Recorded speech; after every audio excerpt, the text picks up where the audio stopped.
Hello, hello, and welcome to me, Mom, Dad, and Parkinson's. This is podcast number 6. For those of you joining us, we have some previous episodes you can check out. So it is summertime here in our little town, and my dad, Harold Thompson, is enjoying his brother, my sister, and his 3 grandchildren here all together in this house all at once. Yes, 3 teenagers, my friends, all at once. It's chaos, but it's good chaos. My mom and dad are loving every minute of it. You can see my dad having extra joy in his face, and his body seems to have an extra energy. If you just joined our podcast, my dad is has the Parkinson's, and my mom is Gloria Thompson, and of course I'm Tia Thompson, and the 3 of us are great roommates, and we like to share what we have learned. The last 3 years, he's been diagnosed about 3 years ago, and I'm sharing what my mom and I have learned during his Parkinson's journey, our Parkinson's journey. And I mentioned my whole family being here, and that is one of the energies for my dad. To keep him moving is just a house full of family and friends, brings a lot of joy to him. The good, so we're sharing the good and the bad of this Parkinson's journey. And one of the huge joys of keeping his spirits up is his loved ones visiting often. At 84 years old, having family and friends around has been key to keeping loneliness and despair away. Depression can be one of the symptoms for Parkinson's patients, and we've been keeping it at bay with just having everybody around. And for my mom and I as caretakers, we find a great joy too when family and friends come to visit. And it is crowded at the moment, but again, it is a fun chaos. Since my dad was diagnosed, my brother and sister made a commitment to visit more often. They don't live in the same state we live in, so they make a point of coming like once a month. At least my brother comes once a month, and my sister comes often too and stays. Harold and Gloria, my mom and dad. Gloria is has been joining us on previous podcasts. My mom and dad get to see their grandkids more often because my brother comes, which is huge for any grandparent, right? Having the grandkids come. And I get to see my nephews, which is a plus for me too. So glad they are here at the moment, because on one of the previous episodes you guys got to hear my crazy uncle. Everybody has one, right? But he is we love him so dearly. My uncle, my dad's brother. You guys got to hear him on the 2 of them on a previous episode, and the 2 of them are a hoot. They're both in their 80s, and you I swear I'm looking at 2 12-year-olds when they're together, but it's awesome. So go back and check the episode where my uncle and the 2 of them are talking about their childhood, and my dad has such joy on his face. He's been here for a good 2 months, my uncle. To hear them go on and on about their childhood is priceless. I'm very blessed to have the both of them share those moments. So we knew as a family we would need to replace my uncle, because my uncle is gone now, with some family members, as my uncle has left my dad. He continually says, "I miss my brother. So my brother arrived with to replace the absence of my uncle to so my dad wouldn't have to even think about it. My brother arrived with the grandkids to feel the sadness my dad might feel with his brother gone.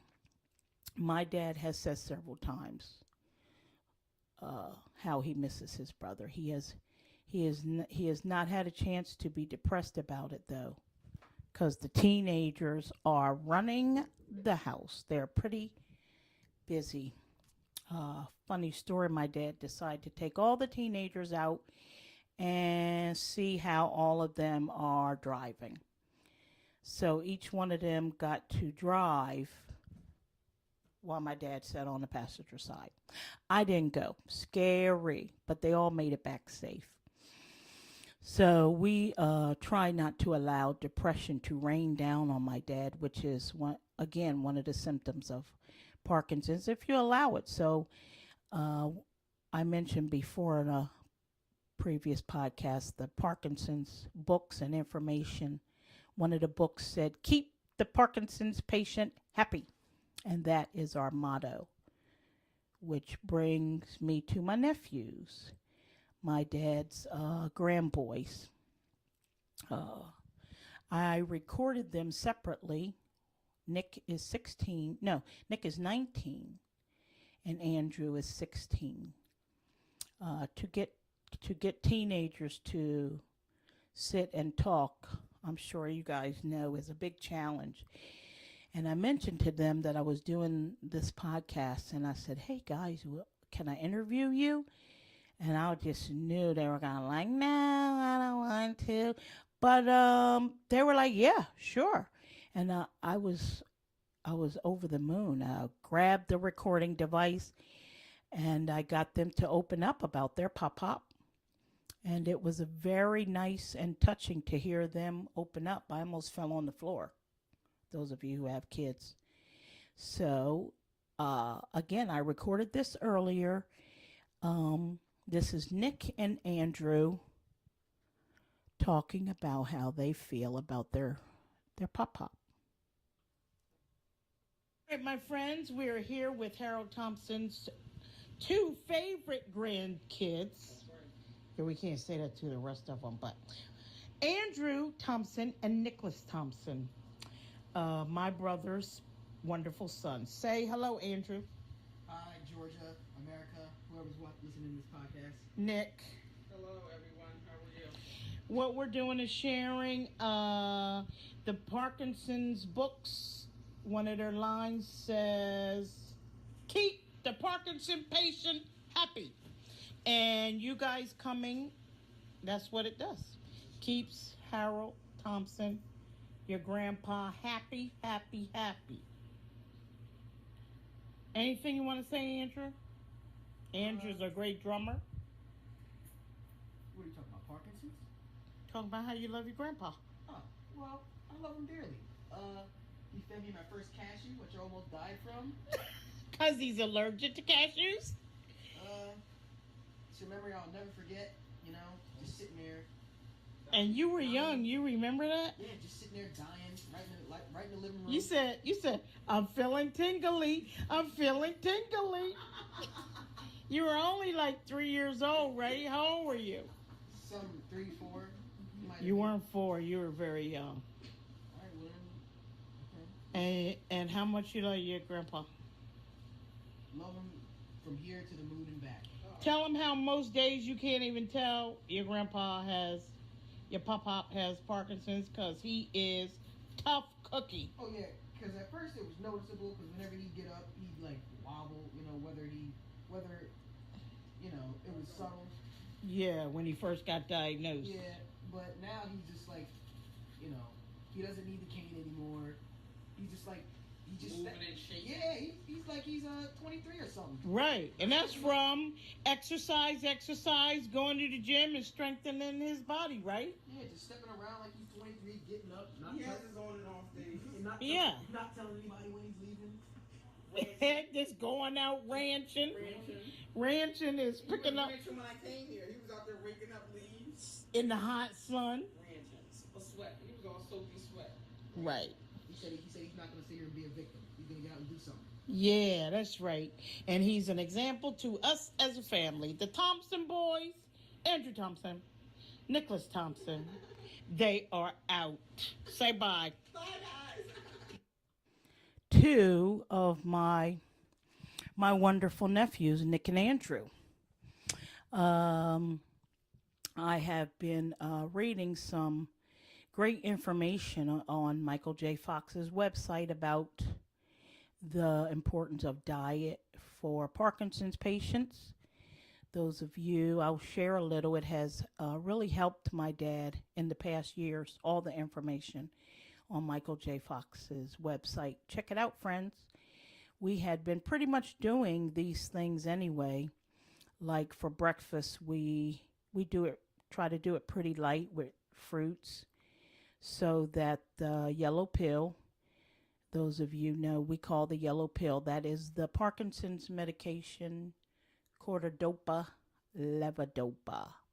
That's what my dad is on, and most Parkinson's patients. So for breakfast, the articles were saying it's really good to do fruits and not something really heavy to keep the proteins for maybe dinner or later on during the day. And we've been trying to do that too, and we noticed the yellow pill absorbs better when we do that.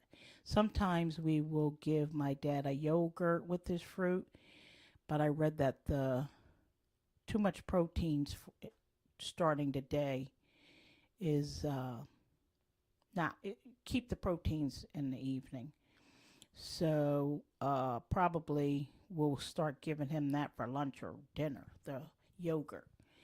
So I thought, I am not going to I'm going to stop giving him the yogurts for breakfast probably. I observe him and see how that worked. Just the fruit and some breakfast pastry or something. We've experiment with my mom and I with different ways of how to adjust the medications and going in and out of the blood pressure medication. So I just observe him. If I give him the yogurt or some cheese with his breakfast, then I notice his what we call wobbly legs. And the last couple of days, I've just been giving him fruit with some light pastry and yeah, a little bit of coffee. And he seems to be stronger. So that's some insight. Just observing him and just trying to find ways for the yellow pill to absorb. Yeah, those wobbly legs, we try to get rid of that. Where he might get up and his legs will shake for a little bit in the morning when he first gets up. When I say wobbly legs, he's not falling down or anyway. He might just need to get himself together as he's going to prep himself in the bathroom. And so I'm just backing off the proteins for breakfast. All the protein in the morning, at least for my dad. This is true. Of course, everything has protein, right? Like I didn't even think about the yogurt. My mom was like, hello, yeah, it's milk and it's dairy. Yogurt is a protein. So I'm going to stay with the fruits. Also this week, Alan Alda made an announcement. Alan Alda, from MASH, the great actor and writer and producer, he also has a podcast. And this week, he announced that he has had Parkinson's for 3 years now. And he wanted to announce this. I watched the interview. His message was that he has had a fruitful life managing the disease with exercise. He boxes and plays tennis and he juggles. And that's what we're sharing. It sounds like we're browbeating and repeating ourselves, but in my previous podcast, that's what we're sharing is exercise, exercise, exercise. My dad goes several times a week. He rides the bike and lifts some of those weights, and that's what Alan Alda wanted to share is he keeps moving. Those boxing and boxing, boxing, boxing exercise things are all around the country now.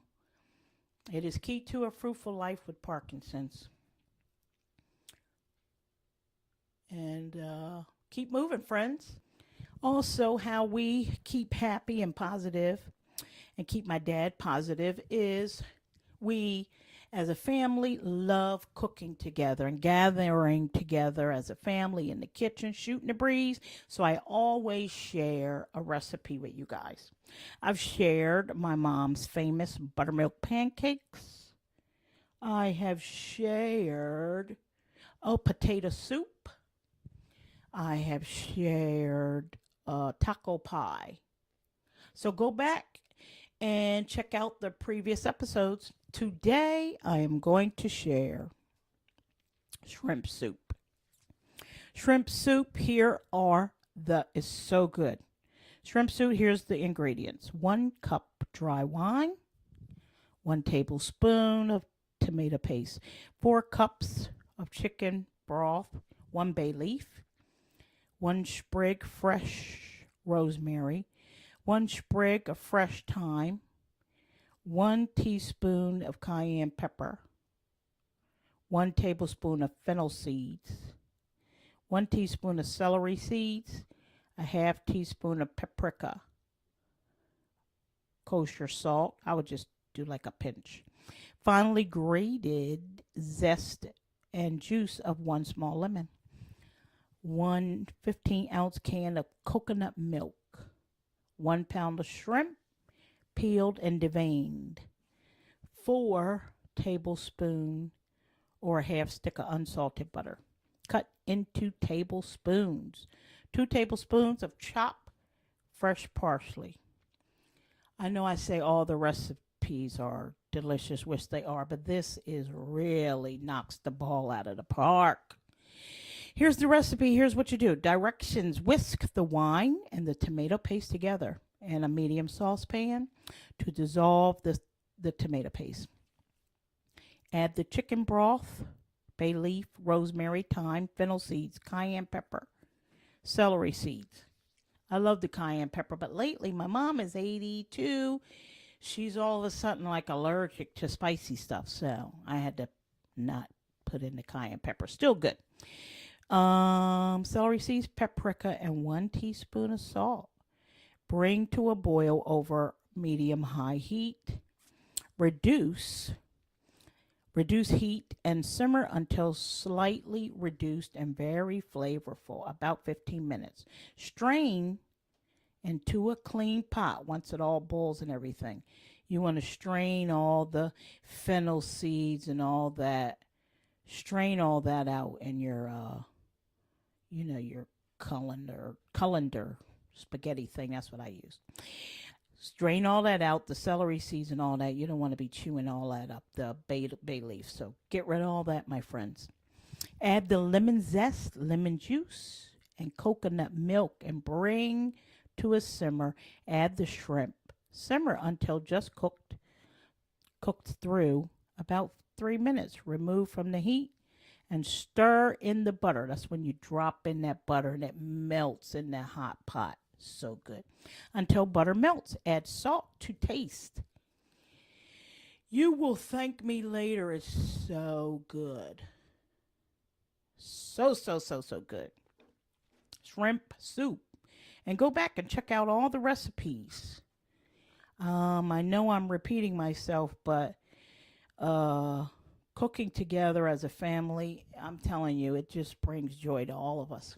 My mom and I are the caretakers, and it brings us joy too. As I mentioned earlier, the whole house is full of teenagers and family. And we get in that kitchen, we just dog each other, tease each other in fun. And That's why I always like to share a recipe for you guys to get together and keep your spirits up and love one another and keep on moving, friends. Please remember to uh please subscribe to this podcast, my friends. Me, Mom, Dad, and Parkinson's. And I hope you would like to give us 5 stars. Please uh keep your spirits up, everyone, and keep laughing, keep cooking, keep moving. I'm going to ride my bike right now. I can't allow my dad to over exercise me, and I'm the daughter. Until the next podcast, have a great day and enjoy the music.